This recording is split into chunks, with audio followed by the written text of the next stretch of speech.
நம்பிக்கைக்குள்ள அனைவருக்கும் CAREERPLUZ இன் அன்பான வணக்கங்கள். Hello friends. ஸோ இன்றைக்கி நம்ம இந்த வீடியோவில் என்ன பார்க்க போகிறோம் அப்படின்னு பார்த்தீங்க அப்படின்னா, ஒரு மொபைல் ஃபோனில் எனக்கு வந்து நான் சார்ஜ் போட்டால் அப்படின்னா என் மொபைலில் வந்து சார்ஜ் ஏறாமல் வந்து டெம்பரேச்சர் லோ இல்லை ஹை அப்படின்னு சொல்லி வரும். ஸோ அது வந்து எதனால் வருது அப்படின்னு பார்த்தீங்க அப்படின்னா, உங்களுக்கு வந்து பேட்ரி மேபி வீக்காக இருந்தால் அந்த மாதிரியான கம்ப்ளைண்ட் வரலாம். இல்லை அப்படின்னா போர்டில் ஏதாச்சும் ஒரு சார்ஜ் ஏறக்கூடிய லைனில் உங்களுக்கு ஏதாச்சும் சம் இஷ்யூஸ் இருந்தால் அந்த மாதிரியான ப்ராப்ளம் வரலாம். சரிங்களா? ஸோ அதை பற்றின வீடியோ தான் நம்ம இப்போ வந்து பார்க்க போகிறோம். சரிங்களா? ஸோ வாங்க வீடியோக்குள்ளே போகலாம். ஸோ இப்போ இந்த வீடியோவில் பார்த்தீங்க அப்படின்னா என் கையில் வந்து ஒரு ஜியோ அப்படின்னு சொல்லக்கூடிய ஒரு மொபைல் ஃபோன் இருக்குது. ஸோ இந்த மொபைல் ஃபோனில் பார்த்தீங்க அப்படின்னா என்ன கம்ப்ளைண்ட் அப்படின்னா, நான் அப்போ தான் சொன்ன மாதிரி இந்த மொபைல் ஃபோனில் இப்போ நான் ஜஸ்ட் வந்து சார்ஜ் போடுறேன். சரிங்களா? ஸோ நான் பேட்டரி வந்து போட்டிருக்கேன். ஸோ பேட்டரி போட்டு நான் இந்த மொபைலில் வந்து சார்ஜ் போடுறேன். ஸோ இந்த மொபைலில் சார்ஜ் போட்டோன்னே பார்த்தீங்க அப்படின்னா உங்களுக்கு ஒரு நேரத்தில் வந்து ஆன் ஆகிடும்.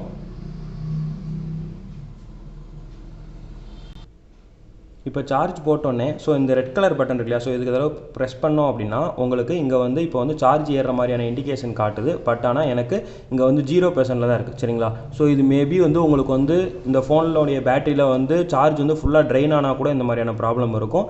பட் இப்போ நான் என்ன பண்ணுறேன் அப்படின்னா, சார்ஜ் போட்டுட்டு என் மொபைலை நான் வந்து ஆன் பண்ணுறேன். ஸோ இப்போ என் மொபைல் வந்து ஆன் ஆகுது, வைப்ரேட் ஆகிட்டுருக்கு. சரிங்களா? ஸோ இது பூட் ஆகி உள்ளே போகிறது கொஞ்சம் டைம் ஆகும்.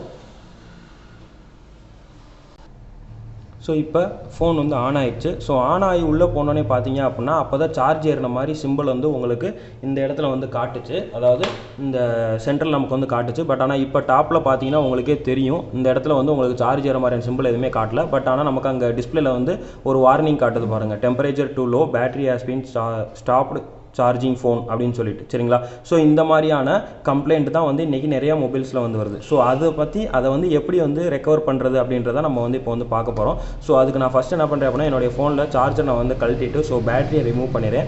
ஸோ ஸ்க்ரூஸ் எல்லாம் இருந்துச்சு அப்படின்னா அது எல்லாத்தையும் வந்து ரிமூவ் பண்ணிடுங்க. ஆல்ரெடி நான் வந்து ரிமூவ் பண்ணிட்டேன்.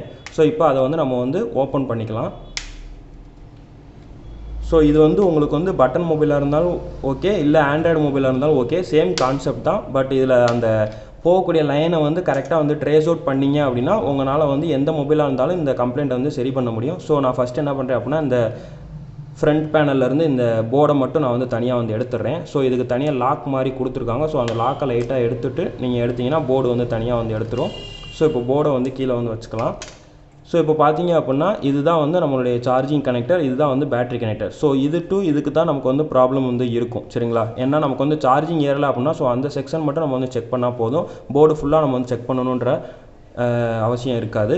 ஸோ இதில் பார்த்தீங்க அப்படின்னா உங்களுக்கு மொத்தம் 3 பின் கொடுத்துருக்காங்க. ஒன்று வந்து பாசிட்டிவ் பின்னு, ஒன்று வந்து நெகட்டிவ் பின்னு. இந்த நடுவில் இருக்க பின் வந்து BSI பின் அப்படின்னு சொல்லுவாங்க. அதாவது பேட்டரி ஸ்டேட்டஸ் இண்டிகேட்டர் அப்படின்னு சொல்லுவாங்க. ஸோ இது இன்னொரு லைனும் இதில் வந்து கனெக்ட் ஆகிருக்கும். என்ன கனெக்ட் ஆகிருக்கும் அப்படின்னு பார்த்தீங்க அப்படின்னா, நம்ம மொபைலில் இருக்கக்கூடிய பேட்டரியுடைய கெமிக்கல் இருக்கு இல்லையா, ஸோ அந்த பேட்டரியுடைய கெமிக்கல் வந்து அதாவது 2 டைப் ஆஃப் பேட்டரி வந்து இன்றைக்கி வந்து வருது மார்க்கெட்டில். ஒன்று வந்து லித்தியம் அயான், இன்னொன்று வந்து லித்தியம் பாலிமர் அப்படின்னு சொல்லுவாங்க. ஸோ இந்த பேட்டரியில் இருக்கக்கூடிய கெமிக்கல் வந்து நம்ம சார்ஜ் போடும்போது அது ரியாக்ட் ஆகிறனால அதுலேருந்து சம் ஹீட்டு வந்து எவாப்ரேட் ஆகும். ஸோ அந்த ஹீட்டை சென்ஸ் பண்ணுறதுக்காக இந்த BSI பின்லேயே வந்து ஒரு லைன் வந்து கொடுத்துருப்பாங்க. ஸோ அதுதான் வந்து அந்த தெர்மல் பின் அப்படின்னு சொல்கிறது. ஸோ அந்த பின்னுக்கு போகக்கூடிய லைன் வந்து கட்டாக இருந்தால் தான் உங்களுக்கு இந்த மாதிரியான பேட்டரி டெம்பரேச்சர் வந்து டூ லோ அப்படின்னு சொல்லி உங்களுக்கு வந்து மொபைல் வந்து சார்ஜ் ஏற விடாமல் பண்ணும். ஸோ இப்போ இதில் நமக்கு வந்து எப்படி செக் பண்ணுறது அப்படின்னு நம்ம வந்து பார்க்கலாம். இப்போ இதில் மல்டிமீட்டரில் நீங்கள் வந்து எப்பவும் போல் கண்டினியூட்டி மோடை வந்து நீங்கள் வந்து செட் பண்ணிக்கோங்க. ஸோ இந்த கண்டினியூட்டி மோட் செட் பண்ணிவிட்டு இதில் பார்த்தீங்க அப்படின்னா ஃபஸ்ட்டு வந்து இதை வந்து ரிவர்ஸ் டெஸ்டிங் சொல்லுவாங்க. ஸோ அதனால் நீங்கள் இதை வந்து ரெட் கலரை வந்து கிரவுண்ட் பண்ணிக்கோங்க. ஸோ கிரவுண்ட் பண்ணிவிட்டு இதில் இப்போ இந்த 3 பின்னில் ஃபஸ்ட்டு பின்னில் நான் வைக்கிறேன். எனக்கு அங்கே வேல்யூ வருது இல்லையா, அதாவது 322 அப்படின்ற வேல்யூ வருது இல்லையா. ஸோ இந்த 322ன்ற வேல்யூ வந்து என்னுடைய பேட்டரி கனெக்டரில் இருக்கக்கூடிய பாசிட்டிவ் பின். சரிங்களா? அதாவது என்னுடைய வோல்டேஜ் பின்னு சொல்லக்கூடியதான் வந்து இந்த பின்னு. அதே மாதிரி இந்த பின்னில் பார்த்தேன் அப்படின்னா எனக்கு எந்த ஒரு ரெஸ்பான்ஸுமே வரலை. அதே மாதிரி இந்த பின்னில் பார்த்தேன் அப்படின்னா எனக்கு பஸர் சவுண்ட் அடிக்குது. ஸோ இந்த பஸர் சவுண்ட் அடிக்கிற பின் தான் வந்து என்னுடைய பேட்டரியுடைய நெகட்டிவ் பின் அப்படின்னு சொல்லுவோம். சரிங்களா? ஸோ அப்போ எனக்கு இந்த 2 பின்னுமே வந்து கரெக்டாக இருக்குது. இந்த ஒரு பின் தான் எனக்கு வந்து ப்ராப்ளம். ஸோ இந்த பின்னில் வந்து BSI பின்னு சொல்லுவாங்க. இந்த பின்னில் எனக்கு வந்து சம் ரீடிங் அப்படின்றது வரணும். அதாவது இந்த ரிவர்ஸ் டெஸ்டிங் பண்ணும்போது அதுக்கு தனியாக ரீடிங் இருக்குது. ஸோ அந்த ரீடிங்கில் உங்களுக்கு 500 to 600க்குள்ளே உங்களுக்கு வந்து சம் ரீடிங் வந்து வரணும். பட் ஆனால் எனக்கு இங்கே வந்து வச்சேன் அப்படின்னா எனக்கு வந்து வேல்யூஸ் வந்து 1 அப்படின்னு தான் வருது. சரிங்களா? ஸோ இந்த லைனில் எனக்கு வந்து பிரச்சனை இருக்கிறதுனால தான் என் ஃபோன் வந்து பேட்டரி வந்து சார்ஜ் ஆக விட மாட்டேங்குது சரிங்களா. ஸோ அதை தான் வந்து நம்ம இப்போ வந்து லைன் வந்து ட்ரேஸ் அவுட் பண்ணி நம்ம வந்து பார்க்க போகிறோம். இப்போ என் கையில் வந்து இன்னொரு மொபைல் வச்சுருக்கேன். ஸோ அந்த மொபைலில் உங்களுக்கு நான் அதே மாதிரி லைன் வந்து நான் வந்து செக் பண்ணி காட்டுறேன் பாருங்கள் பேட்டரி கனெக்டர்கிட்ட.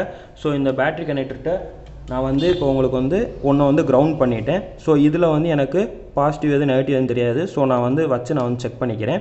ஸோ இப்போ நான் ஃபஸ்ட்டில் வைக்கிறேன். எனக்கு வந்து அங்கே வந்து மல்டிமீட்டரில் உங்களுக்கு வந்து வேல்யூஸ் வந்து வரணும்.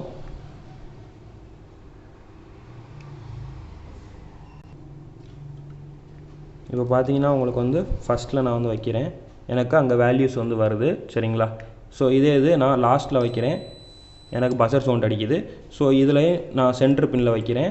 எனக்கு வேல்யூஸ் வந்து நான் சொன்ன மாதிரி எனக்கு அந்த சம் வேல்யூஸ் வந்து எனக்கு வந்து வருது இல்லையா. ஸோ இதுதான் வந்து என்னுடைய பிஎஸ்ஐ பின். ஸோ இதே மாதிரி என்னுடைய இந்த போர்டில் நான் செக் பண்ணும்போது எனக்கு அதே அந்த நடுப்பின்னில் எனக்கு எந்த ஒரு ரீடிங்குமே வரல. வேல்யூஸ் வந்து ஒன்றிலே தான் நிற்கிது சரிங்களா. ஸோ இதுக்கான லைன் தான் நம்ம வந்து செக் பண்ண போகிறோம் சரிங்களா. ஸோ இப்போ இந்த போர்டில் அந்த பிஎஸ்ஐ பின்னுக்கான லைன் வந்து எங்கே இருக்கும் அப்படின்னு பார்த்தீங்க அப்படின்னா உங்களுக்கு தெரியும். அதாவது இந்த இதுக்கு அப்படியே பேக் சைடில் பார்த்தீங்க அப்படின்னா இந்த இடத்துல வந்து ஒரு சார்ஜிங் ஐசி கொடுத்துருக்காங்க இல்லையா. ஸோ இந்த ஐசி பக்கத்தில் ஒரு கெப்பாசிட்டர் இருக்குது. ஸோ இந்த பக்கமும் ஒரு ரெசிஸ்டர், இந்த பக்கமும் ஒரு ரெசிஸ்டர். ஸோ இதோடைய ட்ராக் லைன் வந்து உங்களுக்கு இதுக்கு பின்னாடி தான் வந்து போகும் சரிங்களா. ஸோ இதை நீங்கள் நல்லா உத்து பார்த்தீங்க அப்படின்னா இதோடைய சென்டர் பின்னுடைய ட்ராக் லைன் வந்து உங்களுக்கு இங்கே போய் தான் வந்து கனெக்ட் ஆகும். ஸோ இது மேபி வந்து இந்த சென்டர் பின்னு கீழே இருக்கக்கூடிய ட்ராக் கட்டாக இருந்தால் கூட உங்களுக்கு இதுக்கு இது வந்து கண்டினியூட்டி கிடைக்காது. ஸோ அப்போ இதுக்குரிய சிமேட்டிக் டயக்ராம் வச்சு தான் நம்ம வந்து அந்த பிஎஸ்ஐ பின்னுக்கு போகக்கூடிய லைனை வந்து நம்ம வந்து கண்டுபிடிக்க முடியும். ஸோ இப்போ இந்த கெப்பாசிட்டர் இருக்கு இல்லையா. ஸோ இந்த கெப்பாசிட்டருக்கு அடுத்து முன்னாடி இருக்கக்கூடிய அந்த ஃபஸ்ட்டு ரெசிஸ்டர்லேருந்து தான் வந்து நம்ம வந்து இதுக்கு வந்து லைன் வந்து எடுக்கணும். ஸோ இந்த லைன் வந்து நம்ம ஆல்ரெடி வந்து ட்ரேஸ் அவுட் பண்ணதுனால இப்போ வந்து நமக்கு வந்து ஃபைண்ட் அவுட் பண்ண முடிஞ்சிச்சு. அப்படி இல்லை அப்படின்னா நீங்கள் வந்து அந்த சிமேட்டிக் டயக்ராம் வச்சு நீங்கள் வந்து கண்டுபிடிச்சிக்கலாம். மேபி உங்களுக்கு இந்த மாதிரியான ப்ராப்ளம் வந்து எல்லாமே வந்து அந்த சார்ஜிங் ஐசி பக்கத்தில் இருக்கக்கூடிய அந்த ரெசிஸ்டர் கெப்பாசிட்டரில் தான் வந்து அந்த லைன்ஸ் வந்து வரும். அந்த பிஎஸ்ஐ போகக்கூடிய லைனு, அதாவது தெர்மல் பின்னுக்கு போகக்கூடிய லைனு சரிங்களா. ஸோ அந்த லைன் வந்து நீங்கள் கரெக்டாக வந்து ஃபைண்ட் அவுட் பண்ணிட்டீங்க அப்படின்னா ஆண்ட்ராய்டு மொபைலாக இருந்தாலும் சரி, பட்டன் மொபைலாக இருந்தாலும் சரி, ஸோ இந்த சொல்யூஷன் வந்து நம்ம வந்து சால்வ் பண்ண முடியும் சரிங்களா. ஸோ இப்போ நம்ம வந்து என்ன பண்ணலாம் அப்படின்னு பார்த்தீங்க அப்படின்னா, ஸோ இந்த பின்னுக்கும் அந்த நான் சொன்ன அந்த கெப்பாசிட்டர் இருக்கு இல்லையா. ஸோ அந்த கெப்பாசிட்டருக்கும் நம்ம வந்து ஜம்பரிங் வந்து அடித்து நம்ம வந்து செக் பண்ணி பார்க்கலாம். ஸோ இப்போ நம்ம ஜம்பர் அடிக்கிறதுக்கு முன்னாடி ஸோ அந்த லைன் வருதுன்னு சொன்னேன் இல்லையா. ஸோ அந்த இடத்த நம்ம வந்து செக் பண்ணி பார்த்துக்கலாம். ஸோ இப்போ இதில் பார்த்தீங்க அப்படின்னா உங்களுக்கு இந்த இடத்துக்கிட்ட தான் வந்து அந்த லைன்ஸ் வந்து வருது சரிங்களா. ஸோ இந்த கெப்பாசிட்டர், இந்த ரெசிஸ்டர், ஸோ இது வழியாக தான் லைன் வந்து எனக்கு அங்கே வருது. ஸோ இந்த இடத்துல தான் நம்ம வந்து ஜம்பரிங் வந்து பண்ண போகிறோம் ஓகேவா. ஸோ இப்போ நம்ம இதை ஜம்பரிங் பண்ணுறதுக்காக ஸோ இதுக்கு பேர் வந்து ஜம்பரிங் வயர் அப்படின்னு சொல்லுவாங்க. ஸோ இப்போ இந்த ஜம்பரிங் வயரில் நமக்கு எவ்வளோ தேவையோ ஸோ அந்த லென்த்து மட்டும் நம்ம வந்து எடுத்துகிட்டு ஸோ இதோடைய ரெண்டு சைடும் நம்ம வந்து இதை வந்து ஸ்லீவ் எடுத்துக்கலாம் சரிங்களா.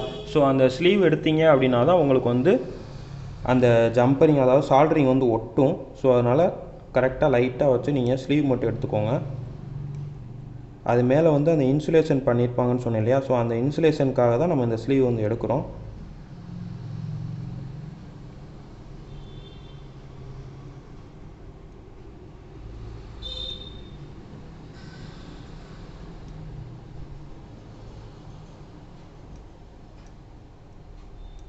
ஸோ இப்போ ரெண்டு சைடும் நம்ம வந்து ஸ்லீவ் வந்து எடுத்தாச்சு. ஸோ இப்போ இதில் ஒரு எண்டை வந்து நம்ம வந்து அந்த பேட்ரி கனெக்டருடைய எண்டில் நம்ம வந்து வச்சுக்கலாம்.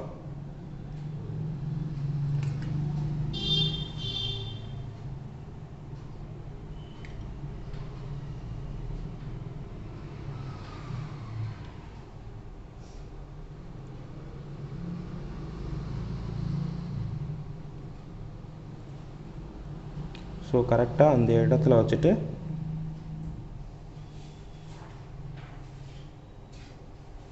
ஸோ இப்போ நம்ம வந்து அந்த ஒரு எண்டு வந்து சால்டரிங் வந்து பண்ணியாச்சு. இப்போ உங்களுக்கு காட்டுறேன். ஸோ தெரியுதா உங்களுக்கு. ஸோ இது வந்து பேக் சைட்லேயும் வச்சுக்கலாம். பட் நான் இப்போ உங்களுக்கு ஜஸ்ட்டு உங்களுக்கு வந்து செஞ்சு காட்டுறதுக்காக நான் இப்போ இதை வந்து இப்படி வச்சுருக்கேன் சரிங்களா.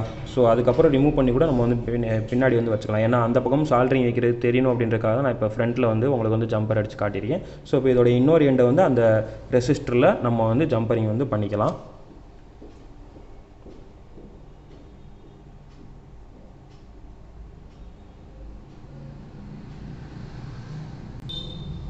ஸோ இப்போ பார்த்தீங்க அப்படின்னா நான் வந்து 2 சைடும் நான் வந்து ஜம்பரிங் வந்து அடிச்சிட்டேன் சரிங்களா. அதாவது ஃபோனுடைய அந்த பிஎஸ்ஐ பின் சென்ட்ரு பின்லேருந்து அந்த ரெசிஸ்டர் இருக்கு இல்லையா, ஸோ அந்த ரெசிஸ்டருக்கு நான் வந்து கரெக்டாக வந்து நான் வந்து ஜம்பரிங் வந்து பண்ணியிருக்கேன் சரிங்களா. ஸோ இப்போ நம்ம வந்து என்ன பண்ணலாம் அப்படின்னா ஜஸ்ட்டு வந்து பேட்ரி மாட்டிட்டு நம்ம வந்து சார்ஜ் ஆகுதா இல்லையான்ற அதே மாதிரி அந்த டெம்பரேச்சர் லோ அப்படின்னு சொல்லிட்டு வந்துச்சு இல்லையா, அப்போ தான் அந்த வார்னிங் மெசேஜ். ஸோ அது இப்போ வருதா இல்லையான்றதை நம்ம வந்து செக் பண்ணி பார்த்துக்கலாம். ஸோ இப்போ நான் ஃப்ரண்ட் கேசிங்கில் மட்டும் ஜஸ்ட்டு மாட்டியிருக்கேன். இப்போ நம்மளுடைய பேட்டரியை வந்து கரெக்டாக வந்து நம்ம வந்து இன்சர்ட் பண்ணிக்கலாம். ஸோ இன்சர்ட் பண்ணிவிட்டு இப்போ நான் வந்து என்ன பண்ணுறேன் அப்படின்னா என்னுடைய சார்ஜரை நான் வந்து மாட்டுறேன் ஃபோனில்.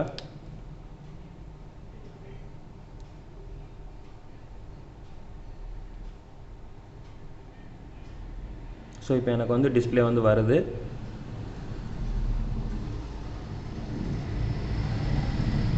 ஸோ இப்போவும் அதே மாதிரி அந்த 0% சார்ஜ் இருக்குது. ஸோ அது வந்து ஃபோன் வந்து ஃபோன் பேட்டரி வந்து ஃபுல்லாகவே ட்ரையில் இருக்கனால உங்களுக்கு அந்த மாதிரி வருது. ஸோ இப்போ நான் வந்து என்ன பண்ணுறேன் அப்படின்னா ஃபோனை வந்து பவர் ஆன் பண்ணுறேன்.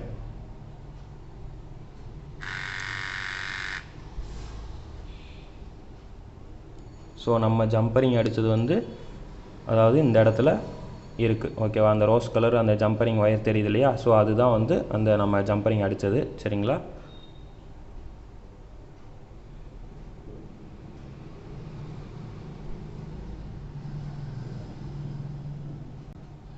ஸோ இப்போ பார்த்தீங்க அப்படின்னா எனக்கு மொபைல் வந்து பூட் ஆகி உள்ளே போயிடுச்சு சரிங்களா. ஸோ இப்போ எனக்கு அந்த வார்னிங் மெசேஜ் எதுவுமே வந்து வரல.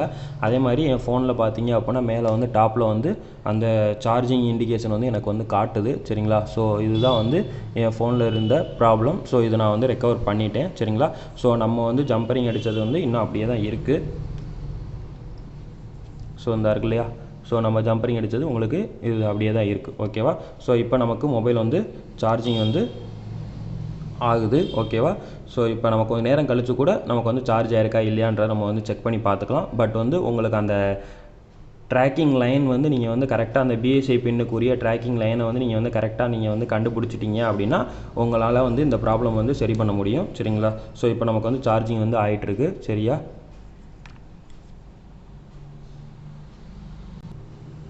ஸோ இப்போ பார்த்தீங்கன்னா ஆன்லேயே வச்சுருந்தா மொபைல் வந்து சார்ஜ் ஆக ரொம்ப டிலே ஆகும் அப்படின்றதுக்காக தான் நான் வந்து ஆஃப் பண்ணேன் சரிங்களா.